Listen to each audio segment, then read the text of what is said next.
प्रिय दर्शकों, नमस्कार। आज आप सभी के समक्ष पुनः उपस्थित हूँ 3 निशुल्क जन्म कुंडली अध्ययन करने के लिए। प्रत्येक रविवार को आप सभी को निशुल्क जन्म कुंडली का कार्यक्रम मिलता है। आज भी मैं 3 कुंडलियां लेकर उपस्थित हुआ हूँ। आज जो कुंडलियां लेकर आया हूँ, उनके जो प्रश्न होंगे हम उनके उत्तर भी देखेंगे। कुंडली में बन रहे कुछ विशिष्ट योगों की जानकारी भी मैं आपको दूंगा।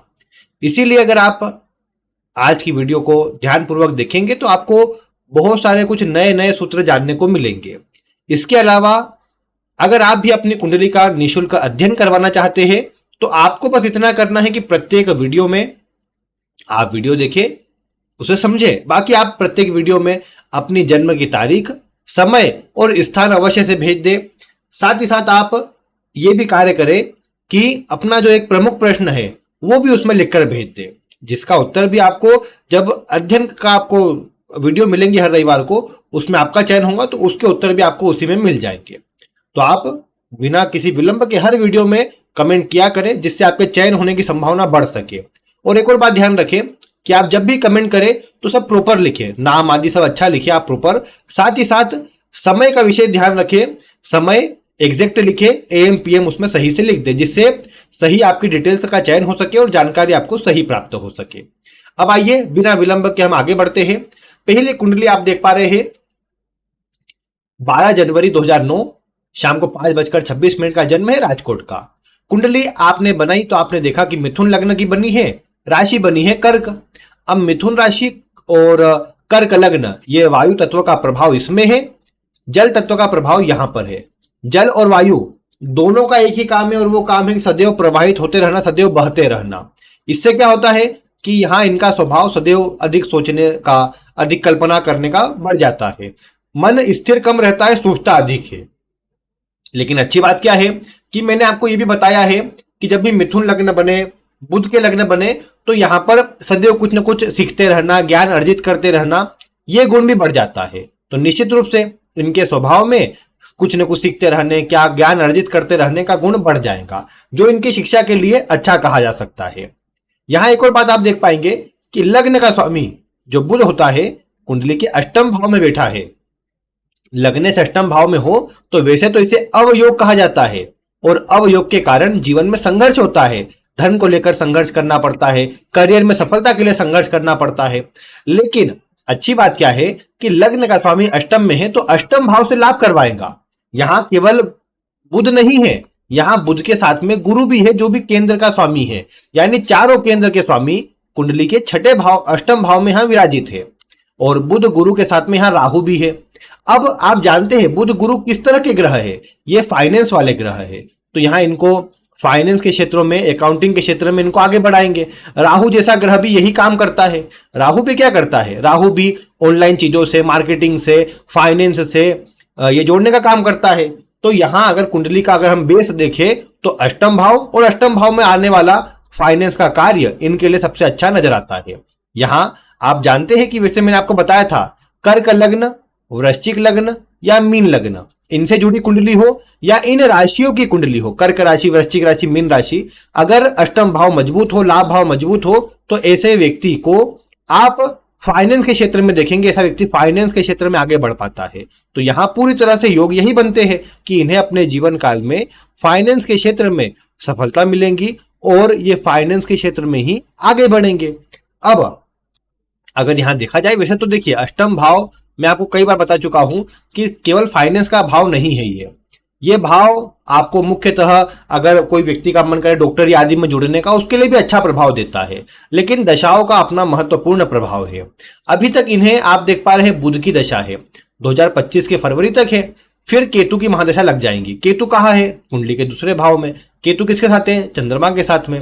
क्या करेगा केतु, केतु यही करेगा कि इन्हें फाइनेंस के क्षेत्र में, या दूसरा भाव किस चीज का होता है, धन का, तो धन से जुड़ा हुआ किसी क्षेत्र में जोड़ने का काम करेगा ये। यहां पर वाणी भी आती है और अपनी बुद्धि से, अपनी शिक्षा से आगे बढ़ने का प्रभाव आता है। तो अब मैं कहूं कि फाइनेंस के क्षेत्र में एडवाइजरी या किसी को सलाह देना, किसी को ज्ञान देना, ऐसे किसी कार्य में भी जुड़े तो कोई खराब तो है नहीं इनके लिए। इसीलिए यहां पर देखा जाएगा कि ये जो दूसरे भाव में केतु चंद्रमा है, अगर ये फाइनेंस के क्षेत्र में बढ़े तो इजीली इनको अच्छा प्रभाव मिल जाएगा और ये एक बड़ी सफलता उसी क्षेत्र में अर्जित कर पाएंगे। क्योंकि यहां पर देखिए जो इनका अष्टम भाव में सारे ग्रह बैठे हैं, अष्टम भाव का जो स्वामी है वो भी अपने से अष्टम में और कुंडली के तीसरे भाव में है। मैंने आपको बताया था कि तीसरा भाव जो होता है ये भी विशेषकर अकाउंटिंग आदि के लिए देखा जाता है। विशेषकर वैसे तो डॉक्यूमेंटेशन से जुड़ा जो भी काम होता है वो अष्टम भाव से देखा जाता है। अब अगर आप देखेंगे तो अष्टम भाव से जब इन चीजों को देख रहे हैं तो यहीं पर शनि का होना जो एक तो कर्म कारक भी है, ऊपर से अष्टम भाव में ये जो ग्रह बैठे हैं इनका राशि का स्वामी भी है, तो ये निश्चित रूप से इन्हें फिर तीसरे भाव से जोड़ेगा। क्योंकि शनि की राशि में 4 ग्रह है, यहाँ राहु बुध गुरु तो है ही, शुक्र भी है, तो ये चारों का जो प्रभाव है शनि के अंदर आ रहा है। तो शनि यहाँ पर इस भाव से जोड़ने का काम करेगा तो डॉक्यूमेंटेशन हुआ, अकाउंटिंग फाइनेंस या मार्केटिंग आदि का काम, ये सब इसमें आ जाएगा। तो निश्चित रूप से कहा जा सकता है कि इनको इसी क्षेत्र में लाभ मिलेगा। सिंह राशि में है तो ये भी कहा जा सकता है कि सरकारी क्षेत्र से लाभ मिलेगा, या फिर अगर गवर्नमेंट से जुड़ना चाहे तो प्रभाव अच्छा मिलेगा। हालांकि गवर्नमेंट के लिए ये चंद्रमा योग कमजोर कर रहा है, क्योंकि चिंता अधिक करवाता है चंद्रमा। चंद्रमा केतु क्या करते हैं, मन को अशांत कर देते हैं, चिंता बहुत होती है ऐसी स्थिति में, और वो टेंशन का कारण बन जाती है फिर। तो ये थोड़ा व्यक्ति को चिंतित करता है। बाकी अदरवाइज आप अन्य कुंडली में देखेंगे योगों को, तो वो योग आपको पूरी तरह से किसी प्रकार से फाइनेंस, अकाउंटिंग और बैंकिंग वगैरह के क्षेत्रों में ही अधिक सफलता को दर्शा रहे हैं, जो इनकी कुंडली में उसके योग बने हुए भी है। तो इसीलिए इनके लिए तो ज्यादा प्रभाव उसी का बनता है। बाकी यहाँ सूर्य मंगल का योग सप्तम भाव में है, जो निश्चित रूप से विवाह के लिए तो इतना शुभ नहीं, क्योंकि देखिए सूर्य भी इस कुंडली में कारक नहीं है, मंगल तो है होता ही नहीं है, मंगल तो छठे का स्वामी है। तो ये दोनों अवस्था आगे विवाह आदि के लिए देखेंगे तो थोड़ा खराब प्रभाव दे सकता है। बाकी अगर स्वयं के जीवन में आगे बढ़ने के लिए कार्य के दृष्टिकोण से देखेंगे तो ये दोनों ऊर्जावान बनाएंगे। और लग्न पर इनकी दृष्टि है तो यूं भी मिथुन लग्न वाले जातक या जातिका आप जानते हैं कैसे स्वभाव के होते हैं, बालकों वाले स्वभाव के, कभी गुस्सा कभी शांत, मन स्थिर रहता नहीं, परिवर्तन करने का स्वभाव अधिक होता है। और ये दोनों ग्रह सूर्य मंगल देखेंगे तो शीघ्र क्रोध आएगा और शीघ्र शांत भी हो जाएगा, ये बात देखने को अधिक मिलेगी। बाकी तो ओवरऑल कुंडली को देखा जाए तो प्रभाव अच्छा है। आगे केतु की दशा है, केतु क्या करेगा यहाँ पर, केतु चंद्रमा के साथ अपनी राशि में चंद्रमा है, केतु इनको थोड़ा भ्रमित करेगा। लेकिन अच्छी बात यह है कि चंद्रमा की स्व राशि में है तो चंद्रमा के फल को भी बढ़ाएगा और केतु भी बलवान रहेगा, जिससे इन्हें जीवन में सही मार्ग दिलाने का काम केतु करेगा। केतु इन्हें आगे भी बढ़ाएगा और सही दिशा में इनको आगे बढ़ाने का काम ये केतु करेगा। और निश्चित बात है यहाँ पर कि जरूर अब केतु देखिए दूसरे भाव में है, कर्क राशि में है, तो कई बार किसी अन्य भारी कारणों से शिक्षा में कुछ बीच में रुकावट आना, गेप आना, ये प्रभाव बन सकता है। वो हेल्थ के चलते हो सकता है, कई बार मानसिक स्थिति के चलते हो सकता है, ये बातें कुछ बनती है। यानी कुछ ऐसी घटना हो जाए जिससे मानसिक स्थिति थोड़ी कमजोर पड़े, जिससे ये प्रभाव बने, ये भी देखने को कई बार मिला है। तो वो प्रभाव यहाँ बन सकता है जो इनके लिए थोड़ा नकारात्मक नजर आता है।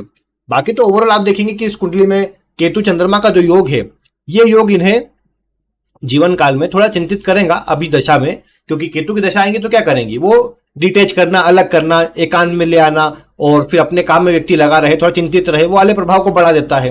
लेकिन फिर भी उसके बाद तो अब 7 साल की दशा रहेंगी, उसके बाद शुक्र ही लगेगा, तो शुक्र फिर बहुत अच्छा है। तो यानी कुंडली का प्रभाव देखा जाए तो अच्छा प्रभाव है। बीच में केतु आएगा जिसके लिए इन्हें एक काम बस इतना करना चाहिए कि कर्क राशि में है तो शिव जी की आराधना अधिक से अधिक करना चाहिए। जितनी अधिक शिव जी की पूजा होंगी, आराधना होंगी, उतना सकारात्मक प्रभाव इनके जीवन में आते जाएगा और उतना शुभ प्रभाव ये जीवन में प्राप्त कर पाएंगे।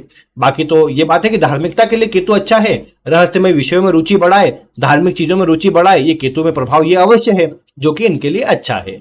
और विशेषकर केतु चंद्रमा है तो माता के स्वास्थ्य में कमजोरी आना, माता के स्वास्थ्य पे असर रहना, ये सब चीजें बढ़ जाती है। लेकिन उसके बाद भी कहा जा सकता है कि अपने जीवन में अपने दम पर सफलता तो ये अर्जित कर सकते हैं। तो ओवरऑल कुंडली का प्रभाव यानी सकारात्मक है, बस दिशा इनको फाइनेंस की चुनना है और उसी में आगे बढ़ना है। आगे की दशा इनको सपोर्ट चंद्रमा, अपने केतु और शुक्र की दशा सपोर्ट अवश्य करती नजर आएंगी। तो यानी बाकी योग तो इनके अच्छे है ही। फिर अगर हम आज की दूसरी कुंडली की ओर बढ़े तो देखिए दूसरी कुंडली जो यहाँ पर बनती है वो ये वाली कुंडली है। इसमें डिटेल्स आप देख पा रहे हैं। कुंडली बनी है कुंभ लग्न और मकर राशि की, दोनों शनि के प्रभाव में आती है तो ठीक है प्रभाव, क्योंकि लग्न राशि का स्वभाव अगर स्वामी ग्रह एक हो जाए तो तरक्की के लिए अच्छा होता है। लेकिन आप देख रहे हैं लग्न में केतु जैसा ग्रह है, केतु लग्न में हो तो भ्रमित करता है, थोड़ा चिंतित करता है, कंफ्यूजन में ऐसा व्यक्ति रहता है, क्या करे क्या ना करे वो प्रभाव। ऊपर से दशम भाव में बुध, दशम भाव का बुध व्यक्ति को कम बोलने वाला कई बार बना सकता है। व्यक्ति अपनी बातें अन्य से शेयर नहीं करता, अपने आप में रखता है, थोड़ा चिंतित रहता है। 12वें का चंद्रमा भी यही करता है, ये चंद्रमा 12वें भाव में भी यही प्रभाव दे रहा है। अब ऐसी स्थिति में अगर हम देखें तो यहाँ चंद्रमा, मंगल, गुरु, शुक्र ये सब 12वें भाव में है। वैसे तो देखा जाए तो यहाँ ज्यादा प्रभाव ये है कि अगर किसी प्रकार से इनको अपनी ऐसे काम करना पड़े तो अपनी वाणी से ही जुड़ा करना पड़े, क्योंकि देखिए लग्न का स्वामी दूसरे भाव में है, यहाँ 12वें भाव के स्वामी से परिवर्तन भी है, और 12वें भाव का स्वामी ही यहाँ पर जो है लाभ का स्वामी जो है वो यहाँ पर अवश्य से ये गुरु ही बनता है, तो गुरु धन के लिए प्रमुख बन रहा है यहाँ पर। ऐसी स्थिति में गुरु इनको अपनी वाणी से, अपनी शिक्षा से, अपनी बुद्धि से लाभ करवा रहा है। ऐसे में ये कहा जा सकता है कि गवर्नमेंट जॉब के लिए प्रभाव तो बनते हैं यहाँ पर, क्योंकि गुरु मंगल का योग है। लेकिन क्या प्रभाव आता है कि प्रमुखता वाली बात यह है कि अभी इनको राहु की दशा चल रही है। राहु कुंडली के सप्तम भाव में है, सिंह राशि में। सिंह राशि में राहु अच्छा होता है, लेकिन चिंता देता है, क्योंकि लग्न में केतु हो गया है यहाँ पर। तो ये चिंता जो देने का काम ये राहु केतु करेंगे, उसके चलते व्यक्ति को जो जल्दी सफलता मिलनी चाहिए वो कई बार नहीं मिल पाती इतनी जल्दी। और अभी तो आप देख पा रहे हैं कि मार्च 2025 तक राहु में शनि की अंतरदशा है, जो कि राहु से अष्टम भाव में है और चिंतित कर रहा है, खाली बिठाने का काम करे, मन एक जगह लगने ना दे, कोई भी काम में मन लगे नहीं, ऐसा सब प्रभाव है। तो ये राहु में शनि तो चिंता वाला है, लेकिन उसके बाद राहु में बुध लगेगा। बुध दशम भाव में बैठा हुआ है, लग्न में कारक भी होता है और इनको लाभ करवाने वाला प्रभाव भी दे रहा है। ऐसी स्थिति में यही कहा जा सकता है कि इन्हें राहु में बुध की दशा के अंदर अगर ये प्रयास करे तो सरकारी क्षेत्रों से लाभ, जीवन में अच्छी तरक्की का प्रभाव अवश्य प्राप्त हो सकता है। एक बात यह भी है कि इस कुंडली में 12वें भाव में अधिकतर ग्रह है, तो इनको पहले कोशिश करना चाहिए कि किसी प्राइवेट जॉब से जुड़ जाए, क्योंकि उससे क्या होगा कि इनका जो छठा भाव है वो एक्टिव रहेगा, क्योंकि नौकरी करते रहेंगे ये, तो छठा भाव एक्टिव रहेगा। और फिर अगर ये आगे प्रयास करेंगे गवर्नमेंट जॉब की, तो छठे के एक्टिवेशन से इन्हें शीघ्र ही अच्छा प्रभाव प्राप्त हो जाएगा। इसीलिए इन्हें अभी के समय पर प्राइवेट जॉब में जुड़ना चाहिए, प्राइवेट जॉब में आगे बढ़कर काम करना चाहिए। जब वो काम कुछ समय कर लेंगे, साथ में अपना प्रयास गवर्नमेंट जॉब के लिए रखना चाहिए। जब आगे स्थिति आएंगी तो ये सारा मजबूत प्रभाव बनेगा और इन्हें जीवन में उन्नति देखने को मिलेंगी, सरकारी क्षेत्रों से लाभ देखने को मिलेगा, क्योंकि योग तो बनते हैं। नवमांश में देखेंगे दशम का, लग्न का स्वामी दशम में राहु के साथ है, कोई दिक्कत नहीं। लग्न में भी आप देख पा रहे हैं कि बुध छठे का स्वामी होकर यहाँ पर है। यहाँ पर भी आप देखेंगे तो छठे भाव, माफ कीजिएगा, अष्टम भाव और दशम भाव का जो संबंध है एक साथ बना हुआ है। यानी पूरी कुंडली में देखें तो दशम अष्टम का संबंध अच्छा है, जो कि लाभ के लिए, सफलता के लिए अच्छा है, सरकारी क्षेत्रों से लाभ के लिए भी अच्छा है। और मैं तो यही कहूंगा कि इसमें दशा का प्रभाव जो है थोड़ा मध्यम है, कमजोर है, लेकिन आगे बुध में से प्रभाव आने से स्थिति अच्छी नजर आती है। बुध जो अगले साल आएगा और मजबूत योग बना रहा है, लेकिन प्रयास अभी से चालू कर दे और अभी से कहीं प्राइवेट जॉब में जुड़ जाए तो आगे चलकर फिर मजबूत प्रभाव मिल जाएगा और जीवन में तरक्की मिल जाएगी। क्योंकि यहाँ उपाय के रूप में अगर देखा जाए तो सबसे प्रमुख यही है कि यहाँ खाली न बैठा जाए, क्योंकि 12वें भाव में अधिक ग्रह है। खाली बैठेगा तो ऐसा व्यक्ति क्या करेगा, चिंता करेगा, कल्पना करेगा, टेंशन लेता रहेगा और उसके कारण फिर किसी चीज में मन नहीं लगेगा, आलस का प्रभाव बढ़ जाएगा। इसीलिए इन सबका प्रभाव सकारात्मक करने के लिए इन्हें अपने जीवन काल में एक ही काम करना है, और वो है कि किसी काम से जुड़े रहना है, खाली नहीं बैठना है। कुछ ना कुछ करते रहेंगे, कुछ ना कुछ जॉब पे जाएंगे, काम करके आएंगे, फिर एक रूटीन से काम करने लग जाएंगे, तो उससे जीवन में तरक्की मिलेंगी और सफलता के योग बढ़ते नजर आएंगे। तो ये बात का इनको ध्यान रखना चाहिए, जिससे इनके जीवन में उन्नति का प्रभाव बढ़ सके। बाकी इस केतु के लिए गुरु को बलवान करना आवश्यक है, और उसके लिए ये काम करना चाहिए, प्रतिदिन किसी मंदिर में जाना, अपने नहाने के पानी में थोड़ी हल्दी मिलाना, हो सके तो केसर का या चंदन का तिलक अपने माथे पर लगाना। और साथ ही साथ यहाँ शनि की राशि में है, तो एक काम ये किया जा सकता है कि किसी गरीब व्यक्ति को कुछ भोजन देना, या फिर जो भी ऐसा लगे कि मतलब शारीरिक रूप से कमजोर है, इसे आवश्यकता है, ऐसे किसी व्यक्ति को कुछ खाने से जुड़ी वस्तु का दान करना इनके लिए अच्छा रहेगा और जीवन में सफलता देने का काम करेगा, परेशानियों से बचाएगा। तो ये कुछ काम कर लेना चाहिए। बाकी कुंडली में दशम में बुध है, तो दूसरों की सेवा करे, सबको सही ज्ञान देने का प्रयास करे, हो सके तो गणेश जी की आराधना जीवन भर करते रहे, जिससे जीवन में सभी प्रकार की सुख सुविधा और स्थिरता प्राप्त हो सके। बाकी तो कुंडली अच्छी है। हाँ प्रिय दर्शकों, आप इनके विषय में कुछ बताएंगे तो इनके लिए और अच्छा रहेगा। आपका स्वागत है, आप कमेंट में बता दीजिए। बाकी अब हम आज की अंतिम और तीसरी कुंडली की ओर बढ़ते हैं। ये कुंडली आप देख पा रहे हैं अपनी स्क्रीन पर, ये जातक की कुंडली आप देख ही रहे हैं। यहाँ पर कुंडली बनी है कुंभ लग्न और वृषभ राशि की। अब आप देखिए कुंभ लग्न है, वृषभ राशि है, इसके चलते क्या होगा कि यहाँ पर एक तरफ लग्न का स्वामी शनि, दूसरी तरफ शुक्र, तो है तो दोनों आपस में मित्र, लेकिन तत्व के आधार पर दोनों विरुद्ध होते हैं, जिससे थोड़ा मतलब चिंता वाला प्रभाव, टेंशन वाला प्रभाव जीवन में बनता है। इसके अलावा आप एक बात इस कुंडली में देख पा रहे होंगे कि कुंडली के लगभग सभी ग्रह कुंडली के भाग्य भाव में नवम भाव में बैठे हुए हैं। अब नवम भाव में तुला राशि में अधिकतर ग्रह बैठे हैं तो व्यक्ति को अपने काम से जोड़ेंगे। व्यक्ति अपना खुद का कुछ काम करे, खुद से काम में आगे बढ़ने का प्रयास करे, ये बात देखने को मिलेंगी।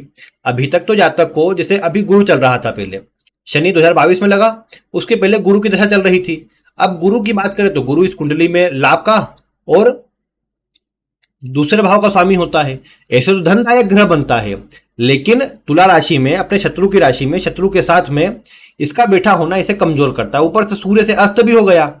ये स्थिति गुरु के लिए इतनी अच्छी नहीं है और गुरु का प्रभाव कमजोर करती है। इसलिए गुरु की दशा में व्यक्ति को अपने काम में इतना लाभ न मिले, कार्य में रुकावट देखने को मिले, ये बातें संभव है।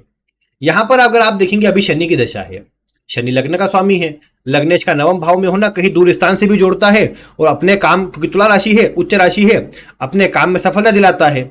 यहां लेकिन एक कमजोरी की बात क्या है, अगर आप इस कुंडली में एक बार ध्यान पूर्वक देखेंगे तो आपको नजर आएगा कि चंद्रमा के आगे पीछे कोई नहीं है, चंद्रमा पर दृष्टि किसी की नहीं है, चंद्रमा से केंद्र में भी कोई नहीं है।